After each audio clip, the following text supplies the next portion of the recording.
नमस्कार, मैं समीक्षा दादीज पॉपुलर सुपरफास्ट न्यूज में आपका स्वागत करती हूं। बागेश्वर धाम सरकार धीरेन्द्र कृष्ण शास्त्री को मिली वाई कैटेगरी की सिक्योरिटी। कांग्रेस समेत 19 पार्टियों का बहिष्कार, सुप्रिया श्रीनेत का तंज। समाजवादी पार्टी नेता Azam Khan hate speech case में बरी। किसी ने हिंदुत्व तो किसी ने डीके शिव कुमार के नाम की ली शपथ। सिर्फ दिल्ली की लड़ाई नहीं, केंद्र के अध्यादेश को लेकर अरविंद केजरीवाल ने उद्धव ठाकरे से की मुलाकात। राइट टू ट्रैवल मौलिक अधिकार, पासपोर्ट मामले में राहुल गांधी की एनओसी पर कोर्ट ने सुब्रमण्यम स्वामी से मांगा जवाब।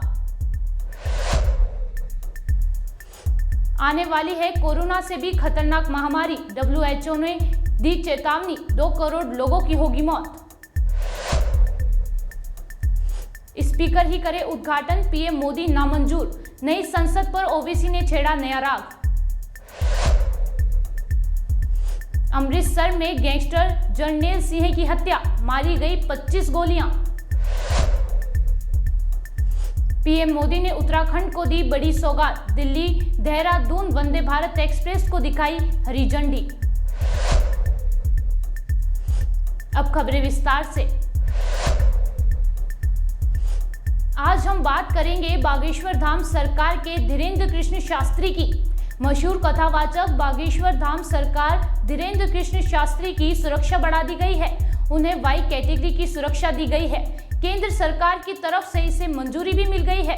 हम आपको बता दें, कुछ समय पहले धीरेन्द्र कृष्ण शास्त्री को जान से मारने की भी धमकी मिली थी। वाई सिक्योरिटी में 1 या 2 कमांडो होते हैं। पुलिस कर्मियों सहित इस सुरक्षा घेरे में 8 जवान शामिल होते हैं। आपको बता दें, बागेश्वर धाम सरकार पंडित धीरेन्द्र कृष्ण शास्त्री को कुछ महीने पहले परिवार समेत जान से मारने की धमकी मिली थी। एक अमर सिंह नाम के शख्स ने धीरेन्द्र शास्त्री के चाचा के बेटे को धमकी भरा फोन किया था। कॉलर ने कहा था, धीरेन्द्र शास्त्री की परिवार सहित 13वीं की तैयारी कर लो। इस फोन के बाद पुलिस ने FIR दर्ज कर ली है। कांग्रेस समेत 19 पार्टियों का बहिष्कार, सुप्रिया श्रीनेत का तंज। 28 मई को पीएम मोदी नई संसद का उद्घाटन करेंगे। नए संसद भवन के उद्घाटन समारोह का 19 दलों ने बहिष्कार किया है। कांग्रेस नेता सुप्रिया श्रीनेत ने आरोप लगाया कि बीजेपी झूठ परोस रही है। संविधान का जिक्र करके कांग्रेस ने बीजेपी को घेरा है और कहा है कि लोकतंत्र पर प्रहार कर रहे हैं, इसलिए बहिष्कार कर रहे हैं। आइए जानते हैं उन्होंने क्या कुछ कहा। देश में नई संसद का इनॉग्रेशन होने जा रहा है। मोदी जी अपने कर कमलों से उसका उद्घाटन करेंगे और 19 पॉलिटिकल पार्टीज ने डिसाइड किया है कि इसका बहिष्कार किया जाएगा। ये बॉयकॉट सिर्फ बॉयकॉट के नाम पर नहीं हो रहा है, ये इसलिए हो रहा है क्योंकि ये लोकतंत्र पर बहुत बड़ा प्रहार है। और आपको समझाती हूँ कैसे। संविधान का अनुच्छेद 79 साफ तौर से कहता है कि संसद का मतलब है राष्ट्रपति, राज्यसभा और लोकसभा, और उसी राष्ट्रपति को उद्घाटन के हक से वंचित रखना गलत है, उनका घोर अपमान है, लोकतंत्र पे प्रहार है। संविधान के अभिभावक हमारी राष्ट्रपति है। लोकसभा और राज्यसभा को बुलाने का और प्रोरोग करने का अधिकार सिर्फ राष्ट्रपति के पास है। ऐसे ही नहीं, उनको प्रथम नागरिक बोला जाता है। और शायद ये गर्व की बात है कि एक अनुसूचित जनजाति की महिला पहली बार इस देश की राष्ट्रपति बनी है। मैं पाखंड बताना चाहती हूँ नरेंद्र मोदी का। जब दलित राष्ट्रपति थे, बहुत ढोंग रचा गया, बहुत ढोल पीटा गया इधर उधर, लेकिन नींव डालते वक्त रामनाथ कोविंद जी को नहीं बुलाया गया। द्रौपदी मुर्मू जी के नाम को भी बहुत भुनाया गया, लेकिन उद्घाटन के वक्त उनको ना बुलाना इस देश की राष्ट्रपति महामहिम का घोर अपमान है और इसका हर पॉलिटिकल पार्टी विरोध करती है। तो इतिहास तो रचा जाएगा, और इतिहास इसलिए रचा जाएगा क्योंकि जब देश की नई संसद का इनॉग्रेशन हो रहा था तो समूचा विपक्ष उसके विरोध में खड़ा था, क्योंकि वहां पर राष्ट्रपति का अपमान हो रहा था, लोकतंत्र की प्रणाली का अपमान हो रहा था और बहुत झूठ परोसा जा रहा है। इंदिरा जी ने ये कर दिया, राजीव जी ने वो कर दिया। सबसे पहले तो संसद का इनॉग्रेशन और अनेक्स और लाइब्रेरी का 2 अलग अलग बातें हैं। आपकी जानकारी के लिए बता दूं कि जिस अनेक्स की बात करी जा रही है उसका फाउंडेशन स्टोन वीवी गिरी राष्ट्रपति थे, उन्होंने ले किया था। इनॉग्रेशन इंदिरा जी ने किया। लाइब्रेरी का फाउंडेशन स्टोन राजीव जी ने ले किया था, इनॉग्रेशन KR नारायणन जी ने किया। जब एक्सटेंशन हुआ अनेक्स का तो उसका फाउंडेशन स्टोन राज्यसभा के वाइस चेयरमैन हामिद अंसारी जी ने किया और सोमनाथ चैटर्जी जी जो लोकसभा के स्पीकर थे उसका इनॉग्रेशन नरेंद्र मोदी जी ने बतौर प्रधानमंत्री किया। नींव भी प्रधानमंत्री डालेंगे, उद्घाटन भी प्रधानमंत्री करेंगे, राष्ट्रपति को इससे दरकिनार करके। राजस्थान के विधान भवन का इनॉग्रेशन KR नारायणन जी ने, गुजरात के फाउंडेशन स्टोन को ले किया था तत्कालीन राष्ट्रपति नीलम संजीव रेड्डी ने और इनॉग्रेशन किया था राज्यपाल मुखर्जी ने। तो झूठ फैलाना बंद कर दीजिए। और अंत में मैं मोदी जी से एक ही बात कहना चाहती हूँ, आपको लगता है कि आपको इतिहास इमारतों से याद करेगा? इतिहास इरादों को याद करता है। इरादे पता है कैसे? 200 साल की ब्रिटिश हुकूमत के बाद IIT, AIIMS, ISRO, BARC, Indian research institute बनाने वाले इरादे, जय किसान जय जवान का नारा देने वाले इरादे, विश्व का भूगोल बदलकर पाकिस्तान के 2 टुकड़े करने वाले इरादे, 19वीं सदी की बात करते वक्त 21वीं सदी की नींव रखने वाले, सूचना की क्रांति लाने वाले इरादे, IT और टेलीकॉम रेवोल्यूशन की क्रांति लाने वाले इरादे, 1991 में विश्व के साथ भारत को जोड़कर हमारी इकोनॉमी को खोलकर रोजगार बनाने वाले इरादे, 2004 से 14 के बीच मनरेगा, खाद्य सुरक्षा अधिनियम, right to education, right to information, वो बुलंद इरादे। इससे इतिहास याद करता है। इमारतें तो सीमेंट और ईंट की होती हैं और स्पेशली जब वो ईंटें अहंकार की हों तो इतिहास आपको महंगाई के लिए, बेरोजगारी के लिए, गरीबी के लिए, चीनी अतिक्रमण के लिए और सबसे ज्यादा अपनी मित्रता अडानी से निभाने के लिए याद करिएगा। और इतिहास ये भी गवाही देगा कि जब लोकतंत्र का गला घोटा जा रहा था तो समूचा विपक्ष उसके खिलाफ खड़ा होकर उसका डटकर विरोध कर रहा था। समाजवादी पार्टी के राष्ट्रीय महासचिव और पूर्व मंत्री आजम खान के लिए आज राहत भरी खबर सामने आई है। हेट स्पीच मामले में आजम खान को कोर्ट ने दोष मुक्त कर दिया है। जिस हेट स्पीच मामले में आजम खान को 3 साल की सजा हुई थी और विधायकी भी गई थी, उसी केस में रामपुर कोर्ट ने बड़ा फैसला सुनाते हुए आजम खान को बरी कर दिया है। आपको बता दें, आजम खान के वकील विनोद शर्मा ने बताया है ये 185/2019 क्राइम नंबर का मुकदमा था जिसकी हमने अपील फाइल की थी। हमें लोअर कोर्ट से सजा मिली थी। आज अपील में सेशन कोर्ट ने कहा कि निचली अदालत का जजमेंट गलत था और हेट स्पीच के मामले में बाइज्जत बरी कर दिया है। हमें खुशी है कि हमें इंसाफ मिला है। हमारी 185/2019 क्राइम नंबर की अपील थी, उसका जजमेंट था और जजमेंट में हमारे फेवर में है। माननीय न्यायालय द्वारा हमारा एक्विटल कर दिया गया है और हमें दोष मुक्त कर दिया। तो क्या मामला था इसमें? क्या हेट स्पीच से रिलेटेड मामला था, तो थाना में लगभग पंजीकृत हुआ था, जिसमें हमें लोअर कोर्ट से कन्विक्शन हुआ था। उसकी हमने अपील स्पेशल जज MP MLA के यहाँ फाइल करी थी और हमने डिटेल आर्गूमेंट्स करे थे और बहुत सी चीज़ें हमने अदालत के सामने रखी थी। उन सब चीज़ों को अदालत ने हमारी माना है और हमारा एक्विटल कर दिया। और वहीं कर्नाटक से बड़ी खबर सामने आ रही है। किसी ने हिंदुत्व तो किसी ने DK शिव कुमार के नाम से शपथ ली है। कर्नाटक के विधायकों की हरकतों से स्पीकर भी हैरान हैं। कर्नाटक में कांग्रेस की बम्पर जीत के बाद सिद्धारमैया मुख्यमंत्री पद की शपथ ले चुके हैं।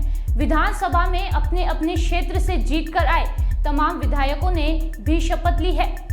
इस दौरान कुछ ने गौ माता के नाम पर शपथ ली तो किसी ने हिंदुत्व से लेकर DK शिव कुमार और देव गौड़ा के नाम पर। इस दौरान प्रोटेम स्पीकर RV देशपांडे हैरान रह गए। 224 सदस्यीय कर्नाटक विधानसभा में से 9 विधायकों ने शुभ तिथि के लिए देरी करने के बाद बुधवार को स्पीकर के चुनाव से कुछ मिनट पहले पद की शपथ ली है। सिर्फ दिल्ली की लड़ाई नहीं, केंद्र के अध्यादेश को लेकर अरविंद केजरीवाल ने उद्धव ठाकरे से मुलाकात की है। दिल्ली के मुख्यमंत्री अरविंद केजरीवाल ने बुधवार को उद्धव ठाकरे से मुलाकात की। केजरीवाल की ये मुलाकात दिल्ली में नौकरशाहों के तबादलों और नियुक्तियों पर केंद्र के अध्यादेश के खिलाफ अपने लिए समर्थन जुटाने को लेकर थी। मुलाकात के बाद उद्धव ठाकरे ने शिवसेना गुट ने आपको अपना समर्थन दिया है और अब उद्धव गुट के नेता संसद में अध्यादेश का विरोध करेंगे। मुलाकात के बाद केजरीवाल ने कहा कि उद्धव ठाकरे ने हमें परिवार का सदस्य बनाया, हम संबंध रखने में भी विश्वास करते हैं और मैं आपको विश्वास दिलाता हूं ये रिश्ता आजीवन रहेगा। केजरीवाल के साथ पंजाब के मुख्यमंत्री भगवंत मान, आपके राज्यसभा सदस्य संजय सिंह और राघव चड्ढा और दिल्ली की मंत्री आतिशी भी थी। आपके सगळे प्रमुख नेता गेल्या काही दिवसात दुसऱ्या वेळेला मातोश्रीत आलेले आहेत आणि एक गोष्ट नक्की की नातं जपण्यासाठी शिवसेना आणि मातोश्री प्रसिद्ध आहे। काही लोक केवळ राजकारण करतात, पण आम्ही मात्र राजकारणाच्या पलीकडे जाऊन नातं जपत असतो। अरविंद जी, आप आए हो, मैं यही कह रहा था कि पिछले कुछ दिनों में आप लगातार दूसरी बार आए हो। हम तो रिश्ता मानने वाले और रिश्ते संभालने वाले लोग हैं। ठीक है, राजनीति अपनी और अपनी जगह पर है। स्वाभाविक है, आने वाला वर्ष निवडणूक का, इलेक्शन का या चुनाव का वर्ष है। इस बार अगर ट्रेन छूट गई तो हमारे देश से प्रजातंत्र गायब हो जाएगा और प्रजातंत्र को कायम बचाने के लिए मैं सिर्फ विपक्ष, ये शब्द जो है वो थोड़ा सा गोलमाल शब्द है। विपक्ष मतलब किसका विपक्ष, किसका विरोधी? हम तो सारे देश प्रेमी हैं और देश से जो प्रजातंत्र हटाना चाहते हैं वो प्रजातंत्र के लिए और देश के लिए मैं मानता हूं आज से उनको विपक्ष या विरोधी बोलना चाहिए। लोकतंत्र विरोधी, लोकतंत्र विरोधी लोगों का मुकाबला करने के लिए और देश को बचाने के लिए हम एक साथ आए हैं, संविधान को बचाने के लिए आए हैं। और जैसा अभी आपने देखा होगा पिछले कुछ दिनों में सर्वोच्च न्यायालय ने 2 निकाल दिए हैं। एक तो शिवसेना के बारे में है और दूसरा दिल्ली के बारे में, दिल्ली के विषय में। प्रजातंत्र में सबसे ज्यादा महत्व जो भी लोक प्रतिनिधि होते हैं उनका होना चाहिए। और आप मतलब अरविंद जी भी है और आप पार्टी भी है, सरकार भी दिल्ली की है। उनके मैं साइड से नहीं कहता कि, लेकिन उनके बारे में जो सर्वोच्च न्यायालय ने एक फैसला दिया है वो एक प्रजातंत्र के लिए आवश्यक था, लेकिन उसके खिलाफ केंद्र सरकार ने काय म्हणतात त्याला वटहुकूम अध्यादेश लाया। तो ये कौन सा जनतंत्र है? ये तो लोगों ने चुने हुए प्रतिनिधि है, अपने लोग हैं, अपना प्रतिनिधि उन्होंने चुना है, तो उनको कुछ अधिकार होने चाहिए कि नहीं होने चाहिए? तो फिर शायद ऐसे भी दिन आ जाएंगे कि राज्य में, स्टेट में इलेक्शन ही नहीं हो जाएंगे, सिर्फ केंद्र में इलेक्शन हो जाएंगे। वो भी इलेक्शन 2024 तक होने की संभावना है। उसके बाद जनता जो फैसला करेगी वो जनता, इसलिए हम उनको नींद से जगाने के लिए एक साथ आए हैं। बाकी की जो बातें हैं मैं अरविंद जी आपको कहूंगा कि आप विस्तार से कहें, नहीं तो मैं ये सारी बातें कह दूंगा तो आपको कहने के लिए कुछ बचेगा। सबसे पहले मैं आप सब लोगों को शुक्रिया अदा करता हूं आज यहाँ आने के लिए।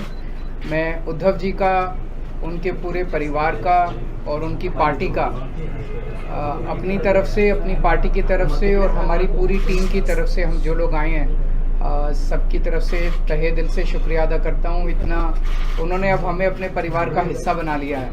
तो जैसा उन्होंने कहा, मैं भी उन्हें कहना चाहता हूँ कि हम भी रिश्ता निभाने वालों में हैं। आपके साथ रिश्ता बनाया है तो पूरी ज़िंदगी आपके साथ रिश्ता निभाएंगे, दोस्ती का रिश्ता। Thank you so much for receiving us so warmly. जैसा आप सब लोग जानते हैं कि दिल्ली के लोगों ने बहुत लंबी लड़ाई लड़ी अपने अधिकारों के लिए। जैसे ही दिल्ली में हमारी सरकार बनी 2015 में, हमारी सरकार बनते ही मोदी सरकार ने हमारी सारी शक्तियां छीन ली एक छोटा सा नोटिफिकेशन पारित करके। फरवरी 2015 में सरकार बनी और मई के अंदर 3 महीने में नोटिफिकेशन जारी करके हमारी सारी शक्तियां छीन ली। 8 साल दिल्ली के लोगों ने लड़ाई लड़ी सुप्रीम कोर्ट के अंदर। 8 साल लड़ाई लड़ने के बाद सुप्रीम कोर्ट ने हमारे पक्ष में फैसला दिया। जिस दिन फैसला आया 8 साल की लड़ाई के बाद, उसके 8 दिन के अंदर केंद्र सरकार ने अध्यादेश जारी करके वो सारी शक्तियां वापस छीन ली। तो जनतंत्र के अंदर जनता की चलनी चाहिए कि गवर्नर की चलनी चाहिए, जनता की चलनी चाहिए कि केंद्र की चलनी चाहिए। जनतंत्र में तो चुनी हुई सरकार के पास पावर होनी चाहिए ताकि जनता के जो जनता मांगे वो काम कर सके, जनता के प्रति जवाब दे तो चुनी हुई सरकार होती है। लेकिन उन्होंने सारी शक्तियां छीन ली। इसका मतलब ये साफ साफ ये लोग ये बोल रहे हैं कि हम सुप्रीम कोर्ट को नहीं मानते। पिछले जिस तरह का इनका रवैया इन लोगों का हमने पिछले कुछ महीनों में ये भी देखा कैसे इन लोगों ने, इनके मंत्रियों ने, इनके नेताओं ने सुप्रीम कोर्ट के दूसरे जजों को किस तरह से ये लोग गाली देते हैं, गंदी गंदी गालियां देते हैं। जिस तरह से इनके लोग जजों के खिलाफ और जुडिशरी के खिलाफ सोशल मीडिया पे कैंपेन चलाते हैं। इनके लोग जजेस को, रिटायर्ड जजेस को एंटी नेशनल बोलते हैं। तो इनका जुडिशरी पे इनका कोई वो नहीं है। अब इन्होंने एक मैसेज दे दिया कि सुप्रीम कोर्ट जो मर्जी फैसला दे हम नहीं मानते, हम ऑर्डिनेंस ला के सुप्रीम कोर्ट के फैसले पलट देंगे। ऐसे हमारा कैसे चलेगा? ऐसे तो हमारा देश नहीं चल सकता। और ये जनतंत्र सुप्रीम कोर्ट को भी नहीं मानते और ये जनतंत्र को भी नहीं मानते। शिवसेना तो सबसे ज़्यादा भुक्तभोगी है। किस तरह से भारी बहुमत से चुनी हुई, जनता द्वारा चुनी हुई सरकार को इन्होंने गलत तरीके से सीबीआई से, ईडी से, पैसे से इनके एमएलएज को तोड़ के इनकी सरकार गिरा दी। तो अब इनके 3 तरीके हैं बीजेपी के। 3 तरीकों से अगर कोई बीजेपी की सरकार नहीं बनाएगा, किसी राज्य में नहीं बनेगी, तो या तो वो एमएलए खरीद के उसकी सरकार गिरा देंगे, या एमएलए सीबीआई और ईडी का डर दिखा के एमएलए तोड़ के उनकी सरकार गिरा देंगे, और या फिर ऑर्डिनेंस ला के उनकी सारी शक्तियां छीन लेंगे। दिल्ली में यही हुआ। इन्होंने ऑपरेशन लोटस किया, 2-3 बार ऑपरेशन लोटस किया, हमारे एमएलए खरीदने की, तोड़ने की कोशिश की, हमारा एक भी एमएलए नहीं बिका। जब इन्होंने देखा कि इनकी सरकार टूट नहीं रही, इनकी सरकार गिर नहीं रही, तो अब ये ऑर्डिनेंस ला के इन लोगों ने हमारी सारी शक्तियां छीन ली। तो इन लोगों को बहुत ज़्यादा अहंकार हो गया है, और जब किसी आदमी को बहुत अहंकार हो जाता है तो बहुत स्वार्थी हो जाता है वो आदमी। ऐसा व्यक्ति देश नहीं चला सकता जो इतने अहंकार और इतने स्वार्थ के अंदर जीता है। वो फिर देश के बारे में नहीं सोचता, वो केवल ये ऑर्डिनेंस क्या है, ये ऑर्डिनेंस ये है कि सुप्रीम कोर्ट की हिम्मत कैसे हो गई हमारे खिलाफ आदेश देने की, हम देखते हैं। तो ये अहंकार का नतीजा है। अहंकार के अंदर जब आदमी आ जाता है तो फिर कुछ नहीं बचता है। तो मैं बहुत बहुत शुक्रिया अदा करता हूँ शिवसेना का, उद्धव जी का, कि उन्होंने दिल्ली के लोगों का आज साथ दिया। ये लड़ाई दिल्ली की नहीं है, ये लड़ाई पूरे देश के अंदर संविधान की है, जनतंत्र की है, फेडरलिज्म की है। जिस तरह से सारी देश के अंदर सरकारों को परेशान किया जा रहा है, सीबीआई और ईडी का डर दिखा के सरकारें तोड़ी जा रही हैं गवर्नर्स के जरिए। आपको जान के ताज्जुब होगा, पंजाब के अंदर इस बार बजट सेशन नहीं बुलाने दिया गवर्नर ने। गवर्नर ने कहा बजट सेशन नहीं होगा। आप सोच सकते हैं, बजट सेशन की अनुमति नहीं दी गवर्नर ने। इनको सुप्रीम कोर्ट जाना पड़ा, सुप्रीम कोर्ट से आदेश लेके आए कि बजट सेशन होगा, तब बजट सेशन हुआ। तो ये तो जनतंत्र ही नहीं बचेगा। फिर चुनाव क्यों कराते हो? फिर तो एक प्रधानमंत्री और 31 गवर्नर बैठ के अपना देश चला लें। फिर कोई मुख्यमंत्री की जरूरत नहीं, कोई कैबिनेट की जरूरत नहीं, कोई काउंसिल ऑफ मिनिस्टर्स की जरूरत नहीं। इसको हम सबको मिलकर लड़ना होगा। ये केवल दिल्ली की लड़ाई नहीं है। और शिवसेना ने हमें प्रॉमिस किया है कि जब ये संसद में बिल आएगा तो संसद में इसके खिलाफ दिल्ली वालों का समर्थन करेंगे। दिल्ली के लोगों की तरफ से मैं बहुत बहुत शुक्रिया अदा करता हूं उद्धव जी का, शिवसेना का। और ये एक तरह से सेमीफाइनल होगा 2024 का। अगर 2000 राज्यसभा के अंदर ये बिल गिर जाता है तो 2024 के अंदर मोदी सरकार दोबारा नहीं आ रही है। मैं भगवान जी से बहुत धन्यवाद उद्धव जी का, उनके सारे एमपी लोकसभा और राज्यसभा के मेरे साथी भी रहे, अरविंद जी, संजय राव जी, और अपनी पार्टी के प्रधान अरविंद केजरीवाल जी, और उद्धव जी ने पहले भी हम मातोश्री में आए थे और यहाँ के हमें घर जैसा माहौल मिलता है, तो उसके लिए मैं बहुत धन्यवाद करता हूँ। इतना मान सम्मान करते हैं। जैसा कि उद्धव जी ने और अरविंद जी ने बोला, लोकतंत्र खतरे में है और भारी खतरे में है। कैसे इलेक्टेड की जगह सिलेक्टेड लोग जो हैं वो जनता को चलाते हैं, वो सरकारें चलाते हैं, जबकि लोकतंत्र का मतलब है इलेक्टेड। ये गवर्नर है सिलेक्टेड। तो एलजी कौन बनाता है? एलजी की कभी एलजी ने कोई जनता से कोई गवर्नर ने किसी जनता से कोई मैंडेट लिया?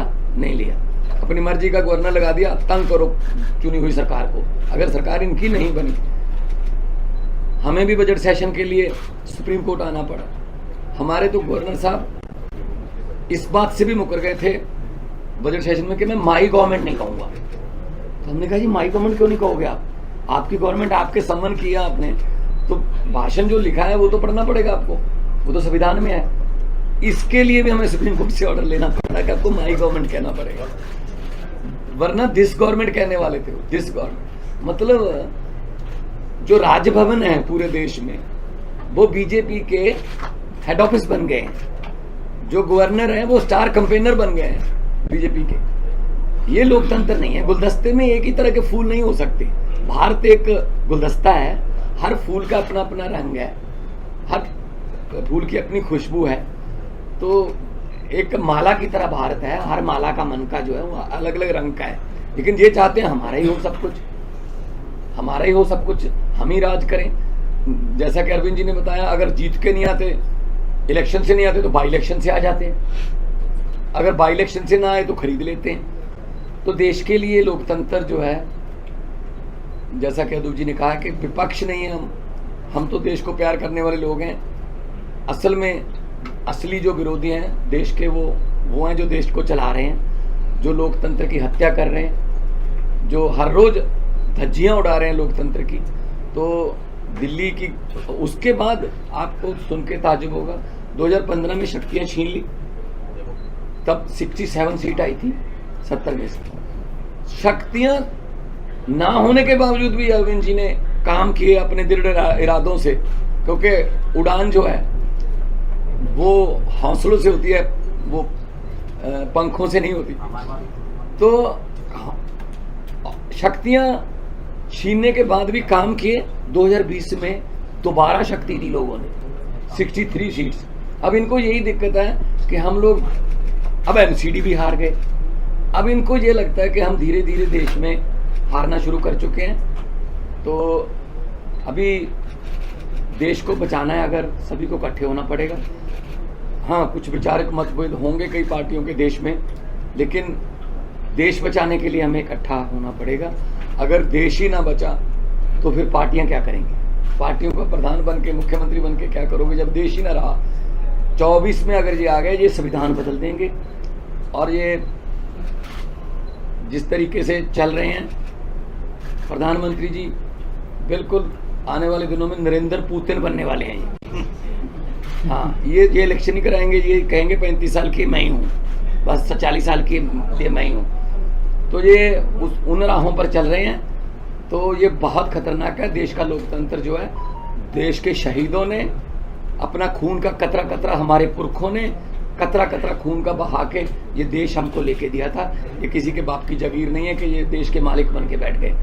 इनकी कोई कुर्बानी, देश को आज़ाद करवाने में इनका कोई योगदान नहीं है, लेकिन जो आज़ादी के परवाने थे उन्होंने देश लेके दिया। और देश को ये किन हाथों में बेच रहे हैं, कैसे हर रोज बैंक बिक रहे हैं, रेल बेच दी, तेल बेच दिया, एयरपोर्ट बेच दिया, सब कुछ बेच दिया। कैसे जो जुडिशरी को तंग किया जा रहा है। तो हम उद्धव जी के पास इसलिए आए हैं कि क्योंकि ये भी पीड़ित हैं, उस जो कुल्हाड़ी लेके बैठे हैं ये दिल्ली में, वो सब पे चलती है। तो इसके लिए हम सबको इकट्ठा होके देश को बचाने वाली पीढ़ियां हमसे सवाल पूछेंगी, जब लोकतंत्र खत्म हो रहा था तो आप क्या कर रहे थे? कम से कम हम जवाब देने के लायक रहेंगे कि हम कोशिश कर रहे थे, हम के बाद इनके विरुद्ध इकट्ठे हो रहे थे, हम लोगों को 140 करोड़ लोगों को ये बात मीडिया के जरिए अपनी अपनी भाषा में समझा रहे थे। तो लोकतंत्र को बचाने के लिए आज हम आए हैं। और मुझे खुशी है कि उद्धव जी ने बहुत ही साथ दिया, और पहले भी बहुत से मुद्दों पर हम लोकसभा में इकट्ठे लड़ते रहे हैं, शिवसेना के जितने भी MP साहबान होते हैं। तो मैं इनका बहुत आभार भी व्यक्त करता हूं कि हमें मान सम्मान दिया, और इनको पंजाब आने का न्योता भी देता हूं। आइए दरबार साहब, आइए के वहाँ पे बहुत शांति सुकून वाली जगह, और हम लोग मिल के सब देश को, क्योंकि लंबे सफ़र को मीलों में मत बांटिए, कौम को कबीलों में मत बांटिए, एक बहता दरिया है मेरा भारत देश, इसको नदियों और झीलों में मत बांटिए।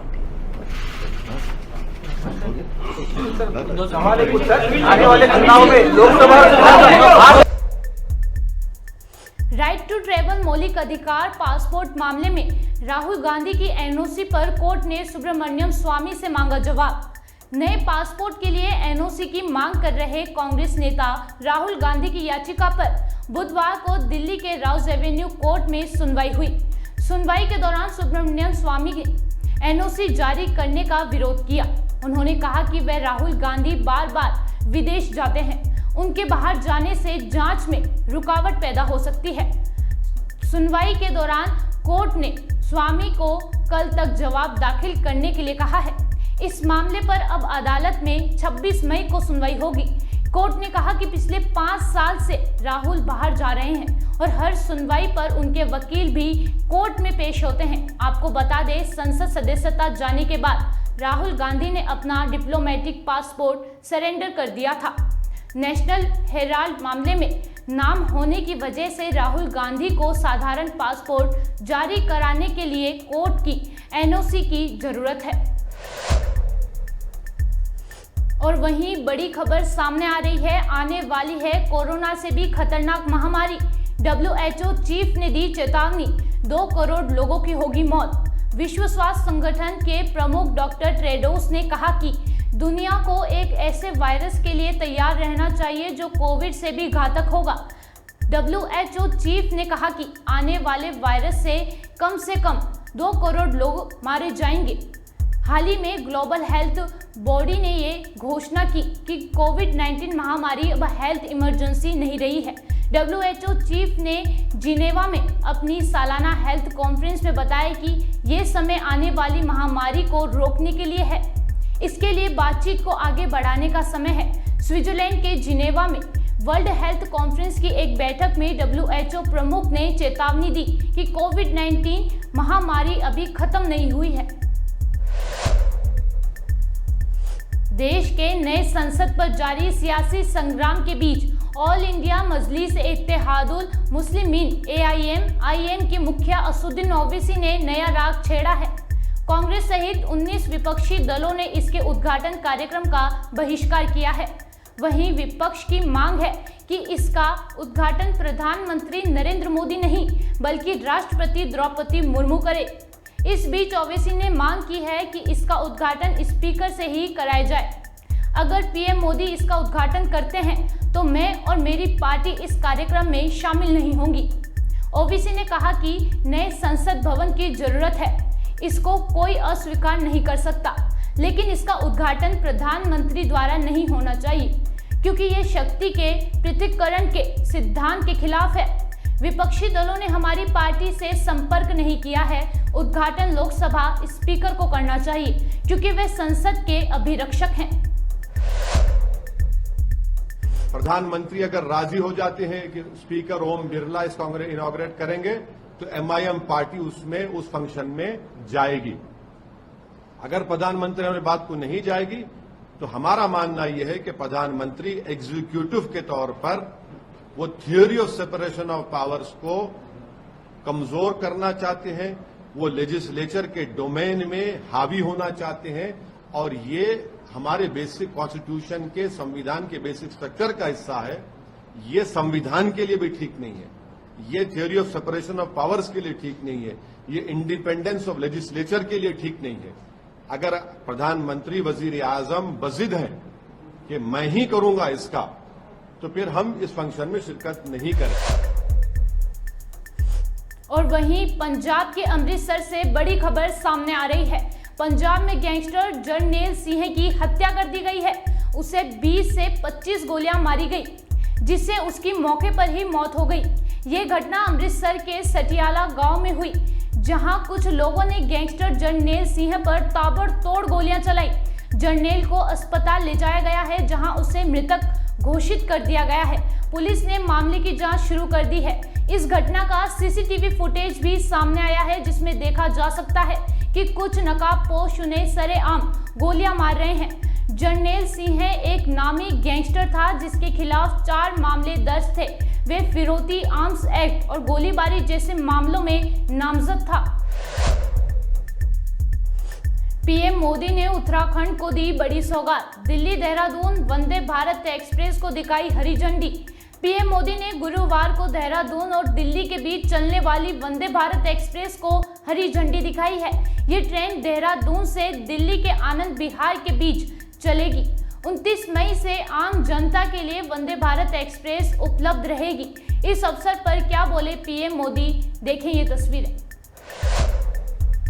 माननीय प्रधानमंत्री जी से अनुरोध है कि वो कृपया उत्तराखंड में जो 100% रेलवे नेटवर्क का बिजलीकरण हुआ है उसे अपने कर कमलों द्वारा बटन दबाकर राष्ट्र को समर्पित करें।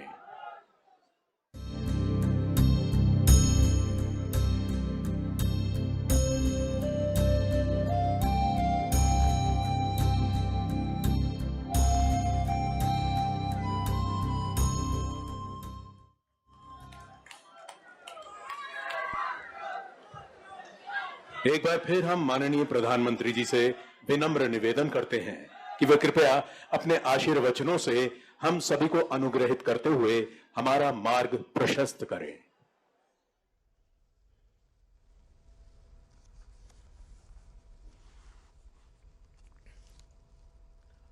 नमस्कार जी।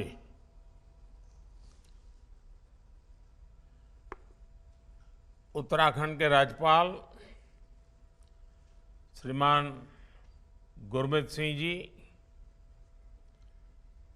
उत्तराखंड के लोकप्रिय मुख्यमंत्री श्रीमान पुष्कर सिंह धामी, रेल मंत्री अश्विनी वैष्णव, उत्तराखंड सरकार के मंत्रीगण, विभिन्न सांसदगण, विधायक, मेयर, जिला परिषद के सदस्य, अन्य महानुभाव और उत्तराखंड के मेरे प्रिय भाइयों और बहनों, उत्तराखंड के सभी लोगों को वंदे भारत एक्सप्रेस ट्रेन की बहुत बहुत बधाई। दिल्ली और देहरादून के बीच चलने वाली ये ट्रेन देश की राजधानी को देवभूमि से और तेज गति से जोड़ेगी। वंदे भारत से दिल्ली देहरादून के बीच रेल सफर में अब समय भी काफी कम हो जाएगा। इस ट्रेन की गति तो अपनी जगह है ही, जो सुविधाएं हैं वो भी सफर को आनंददायक बनाने वाली है। साथियों, मैं अभी कुछ घंटे पहले ही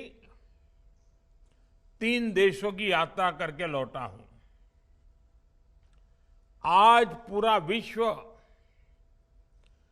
भारत को बहुत उम्मीदों से देख रहा है।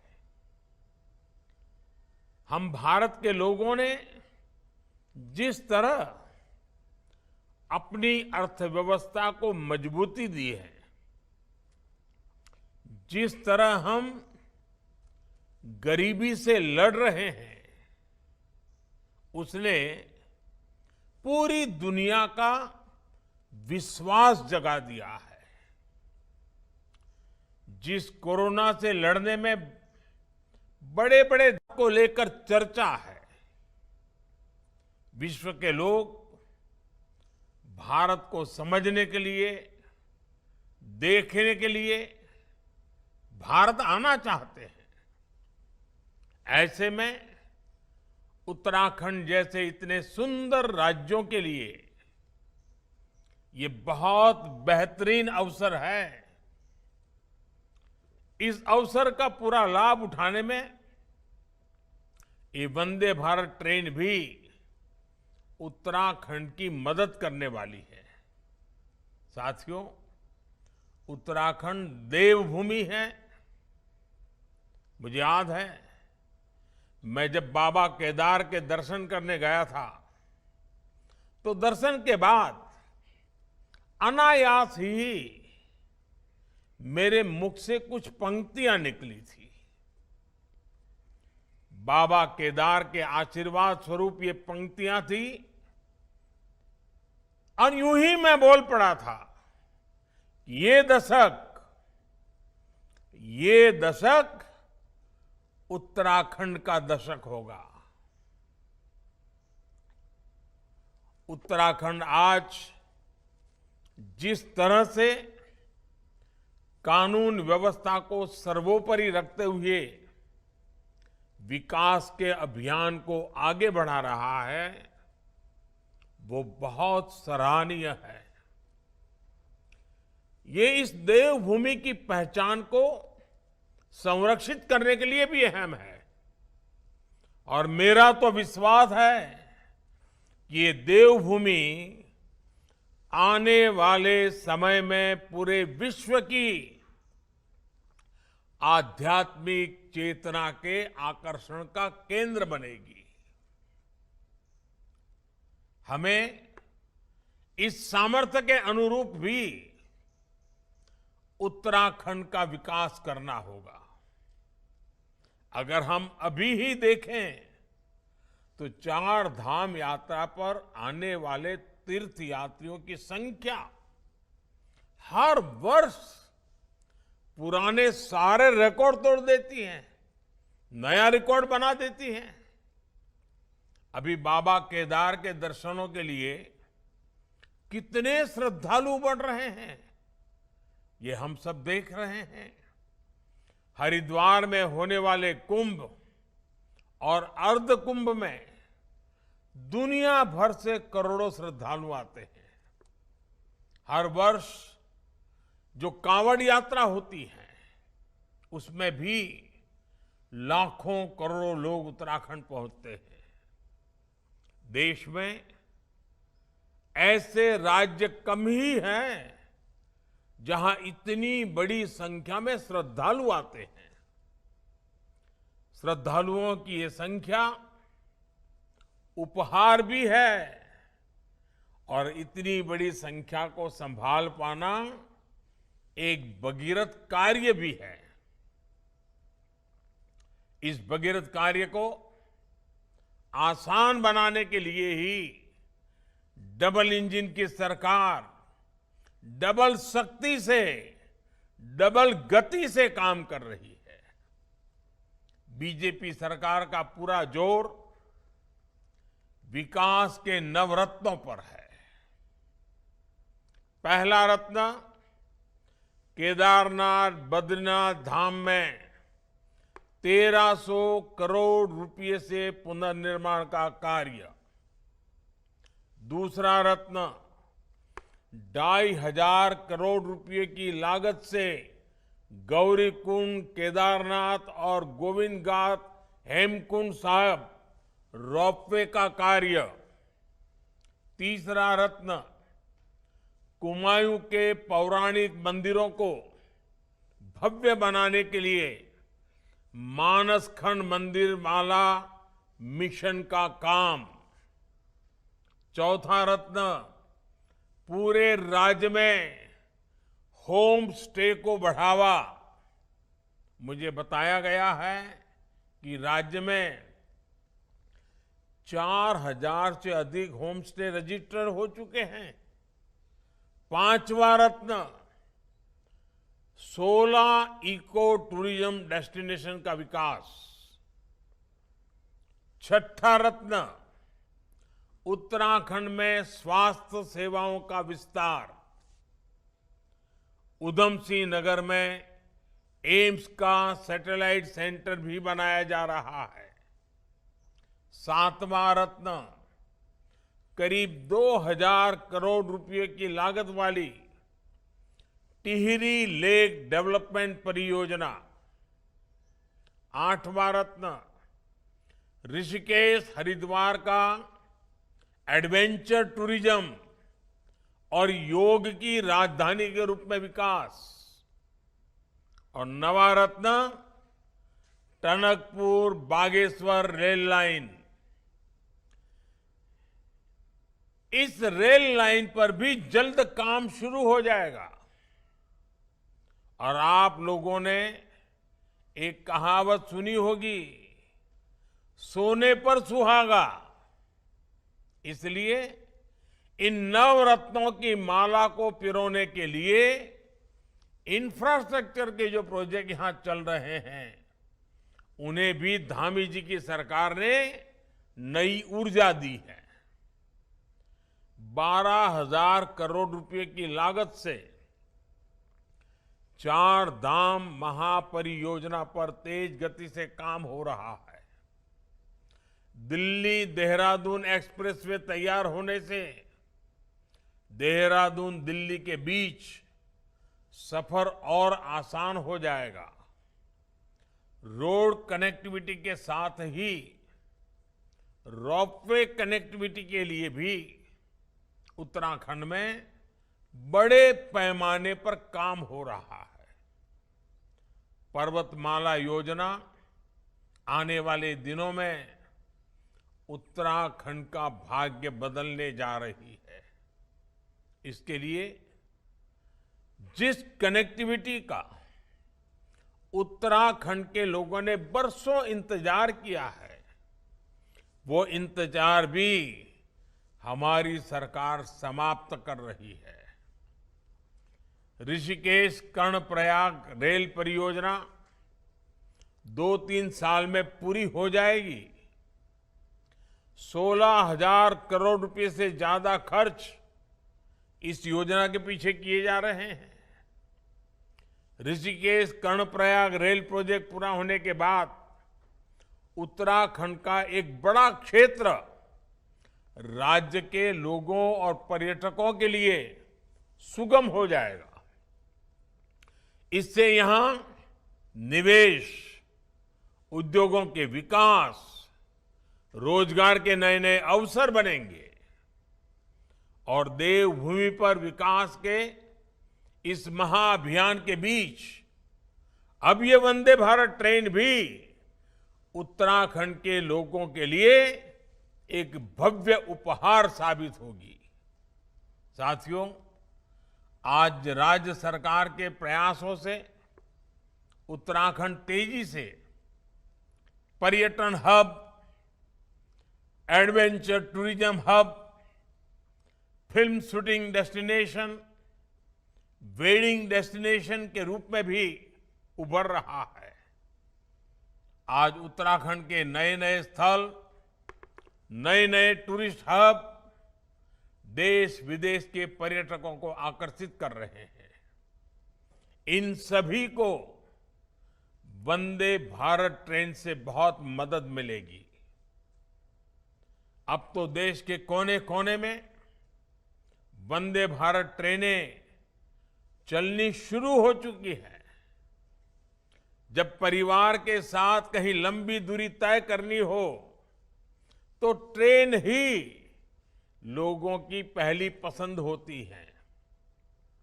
ऐसे में अब वंदे भारत भारत के सामान्य परिवारों की पहली पसंद बनती जा रही है। भाइयों और बहनों, 21वीं सदी का भारत अपने इंफ्रास्ट्रक्चर को आधुनिक बनाकर और तेजी से विकसित हो सकता है। पहले लंबे समय तक जिन दलों की सरकारें रही, उन्होंने देश की इस जरूरत को कभी समझा ही नहीं। उन दलों का ध्यान घोटालों पर था, भ्रष्टाचार पर था, परिवारवाद के अंदर ही वो सिमटे हुए थे। परिवारवाद के बाहर निकलने के लिए उनके ताकत का ही विषय रहा नहीं था। भारत में हाई स्पीड ट्रेनों को लेकर भी पहले की सरकारों ने बड़े बड़े दावे किए। इन दावों में कई कई साल बीत गए। हाई स्पीड रेल तो छोड़िए, रेल नेटवर्क से मानव रहित फाटक तक हटा नहीं पाए थे। रेलवे के बिजलीकरण की स्थिति तो और भी गंभीर थी। 2014 तक देश के 1/3 रेल नेटवर्क का ही बिजलीकरण हो पाया था, 1/3। जब ये स्थिति हो तो तेजी से चलने वाली ट्रेन चलाने के बारे में सोचना भी असंभव था। साल 2014 के बाद हमने रेलवे को ट्रांसफॉर्म करने के लिए चौतरफा काम शुरू किया। एक तरफ हमने देश की पहली हाई स्पीड ट्रेन के सपने को जमीन पर उतारना शुरू किया। दूसरी तरफ पूरे देश को सेमी हाई स्पीड ट्रेनों के लिए तैयार करना शुरू किया। जहां 2014 से पहले हर वर्ष औसतन 600 किलोमीटर रेल लाइन का बिजलीकरण होता था, वहीं अब हर साल 6000 किलोमीटर रेल लाइनों का बिजलीकरण हो रहा है। कहां 600 और कहां 6000। इसलिए आज देश के 90% से अधिक रेलवे नेटवर्क का बिजलीकरण हो चुका है। उत्तराखंड में तो पूरे रेल नेटवर्क का 100% बिजलीकरण हो चुका है। भाई और बहनों, ये काम इसलिए हो रहा है क्योंकि आज सही विकास की नीयत भी है, नीति भी है और निष्ठा भी है। 2014 की तुलना में रेल बजट में जो वृद्धि हुई है, इसका सीधा लाभ उत्तराखंड को भी हुआ है। 2014 से पहले के 5 सालों में उत्तराखंड के लिए एवरेज औसतन 200 करोड़ से भी कम बजट मिलता था। और अभी भी अश्विनी जी ने विस्तार से इसके विषय में बताया भी। 200 करोड़ से कम, इतना दुर्गम पहाड़ी क्षेत्र, रेलवे का अभाव और बजट कितना? 200 करोड़ से भी कम। इस वर्ष उत्तराखंड का रेल बजट 5000 करोड़ रुपए है, यानी 25 गुना बढ़ोतरी। यही कारण है कि आज उत्तराखंड के नए नए क्षेत्रों तक रेल का विस्तार हो रहा है। रेलवे ही नहीं बल्कि आधुनिक हाईवे का भी उत्तराखंड में अभूतपूर्व विस्तार हो रहा है।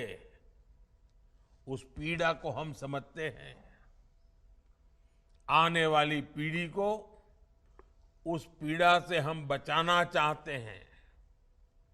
उत्तराखंड में ही टूरिज्म से, खेती किसानी से, उद्योगों से रोजगार के अवसर बने। इसलिए इतना परिश्रम आज हम कर रहे हैं। हमारी सीमाओं तक पहुंच आसान हो, राष्ट्र रक्षा में जुटे हमारे सैनिकों को असुविधा ना हो, इसमें भी ये आधुनिक कनेक्टिविटी बहुत काम आएगी। भाई और बहनों, हमारी डबल इंजन की सरकार उत्तराखंड के विकास के लिए प्रतिबद्ध है। उत्तराखंड का तेज विकास भारत के तेज विकास में भी मदद करेगा। और देश अब रुकने वाला नहीं है। देश अब अपनी गति पकड़ चुका है। पूरा देश वंदे भारत की रफ्तार से आगे बढ़ रहा है और आगे ही बढ़ता जाएगा। एक बार फिर आप सभी को उत्तराखंड की पहली वंदे भारत एक्सप्रेस ट्रेन के लिए अनेक अनेक बधाई, बहुत बहुत शुभकामनाएं। और इन दिनों तो बाबा केदार के चरणों में, बद्री विशाल के चरणों में, यमुनोत्री गंगोत्री के चरणों में बहुत तेजी से देश भर के लोग आ रहे हैं। उसी समय वंदे भारत एक्सप्रेस का पहुंचना ये उनके लिए भी बड़ा सुखद अनुभव होगा मैं फिर एक बार बाबा केदार के चरणों में प्रणाम करते हुए, देवभूमि को नमन करते हुए आप सबको बहुत बहुत शुभकामनाएं देता हूं। धन्यवाद। धन्यवाद। परम आदरणीय माननीय प्रधानमंत्री जी, आपके इस ऊर्जावान और आशीर्वाद से भरपूर संबोधन के लिए पुनः आपसे अनुरोध है कि अपने कर कमलों द्वारा हरी झंडी दिखाकर देहरादून दिल्ली के बीच चलने वाली वंदे भारत ट्रेन का शुभारंभ करें। मंच पर आसीन सभी गणमान्य अतिथि मंच से हरी झंडी दिखाते हुए इस ट्रेन को रवाना कर रहे हैं। भारत के यशस्वी प्रधानमंत्री, उनका आशीर्वाद आज उत्तराखंड की धरती से जनमानस तक पहुंचता हुआ, और ये ऐतिहासिक क्षण, सभी लोग इस ऐतिहासिक क्षण के साक्षी बनते हुए उत्तराखंड धरती की पहली वंदे भारत ट्रेन प्लेटफॉर्म से रवाना होने के लिए तैयार, देहरादून दिल्ली के बीच आज ये ऐतिहासिक दिन, ऐतिहासिक क्षण उत्तराखंड की धरती के लिए एक पावन उपहार लेकर आया है। और ये ट्रेन रवाना होते हुए करतल ध्वनि से पूरे जोशो खरोश के साथ उत्तराखंड की तमाम जनता इसको रवाना करते हुए